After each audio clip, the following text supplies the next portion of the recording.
La centrale de Fessenheim, qui est la plus ancienne de notre parc, sera fermée à la fin de l'année 2016. Ça pourrait être d'autres réacteurs que Fessenheim. Ça pourrait être d'autres réacteurs de Fessenheim. Vous savez, Avec ces simples mots, Ségolène Royal enterre une promesse présidentielle.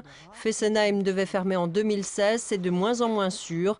La ministre de l'écologie avance des arguments financiers. EDF, dont l'État est actionnaire à 85%, a investi 300 millions d'euros dans la centrale. Elle serait donc moins prioritaire que d'autres. Si l'entreprise me dit c'est plus judicieux de fermer 2 autres réacteurs parce qu'ils sont en plus mauvaise qualité que ceux de Fessenheim, et en plus si ça permet de maintenir un site industriel parce que ce sera sur un site où il y aura plus de 2 réacteurs, et si l'autorité de sûreté nucléaire dit ce sont en effet ces 2 réacteurs qu'il faut fermer de préférence à Fessenheim, je proposerai en tant que ministre de l'énergie une solution qui correspond à ces critères simples et clairs que tous les Français peuvent comprendre. Pour les militants antinucléaires, cette reculade est scandaleuse mais pas étonnante. Depuis plusieurs mois, des indices, des rapports allaient tous en ce sens.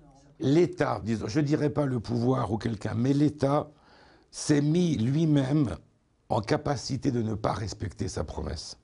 Rien n'empêchait qu'on ne fasse pas ces travaux. L'État aurait pu dire ne faites pas ces travaux parce que de toute façon on va fermer. L'État a fait les travaux, a autorisé ces travaux et aujourd'hui se sert de ces travaux comme argument pour ne pas respecter sa promesse. La déclaration de Ségolène Royal intervient alors que les 2 réacteurs nucléaires de Fessenheim sont à l'arrêt ces jours-ci.